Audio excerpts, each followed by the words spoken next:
जहां एक तरफ रूस और यूक्रेन युद्ध रोकने की कोशिश चल रही है, तो दूसरी तरफ एक जंग यूक्रेन के अरबों की खनिज संपदा पर कब्जे को लेकर भी शुरू हो गई है।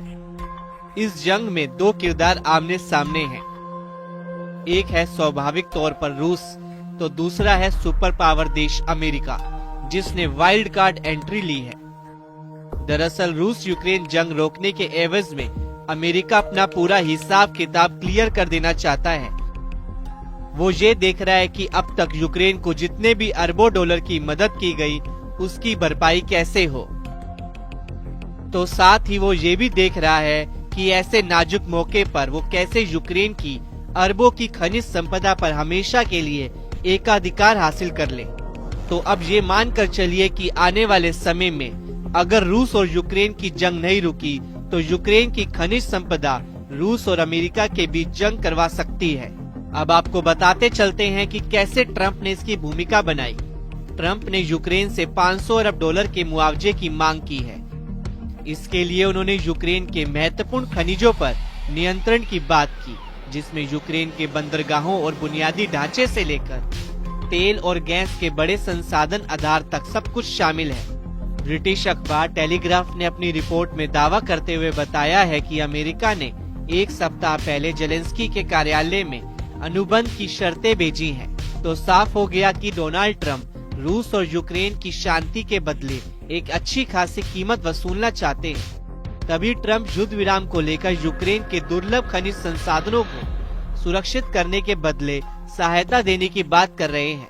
दिलचस्प बात यह है कि इस पर यूक्रेन के राष्ट्रपति जेलेंस्की ने सकारात्मक प्रतिक्रिया दी है।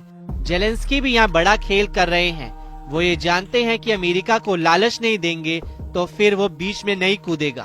दूसरी बड़ी बात यह है कि जिस यूक्रेन की खनिज संपदा पर रूस अपना हक समझता है, उसका हिस्सा अमेरिका को देकर वो काफी हद तक पुतिन को छिड़ाने का भी काम करेंगे। बहरहाल राष्ट्रपति ट्रंप ने एक दलील दी जो कि दुनिया को समझाने के लिए काफी है। ट्रंप ने कहा कि अमेरिका ने यूक्रेन की बहुत मदद की है, करीब 300 बिलियन डॉलर की सहायता दी है।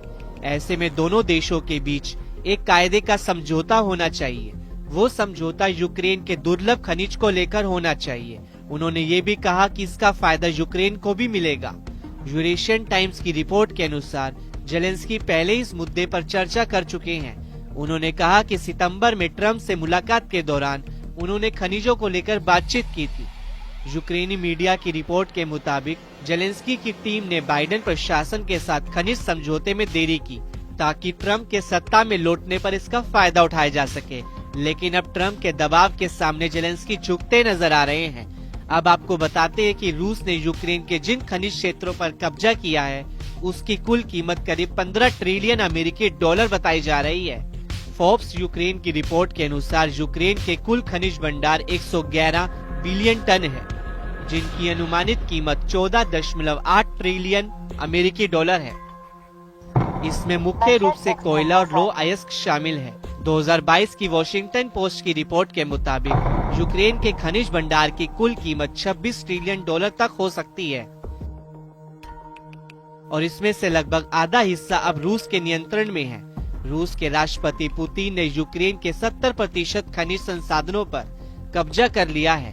रूस यूक्रेन युद्ध को रोकने के लिए जो एग्रीमेंट ड्राफ्ट हो रहा है, उसके हिसाब से रूस अपने कब्जे वाले इलाके वापस नहीं करेगा। ऐसे में जाहिर तौर पर यूक्रेन के पास जो भी कुछ खनिज संपदा के रूप में बचेगा, उस पर अमेरिका का कब्जा होगा, जिस पर रूस को भी एतराज नहीं होगा।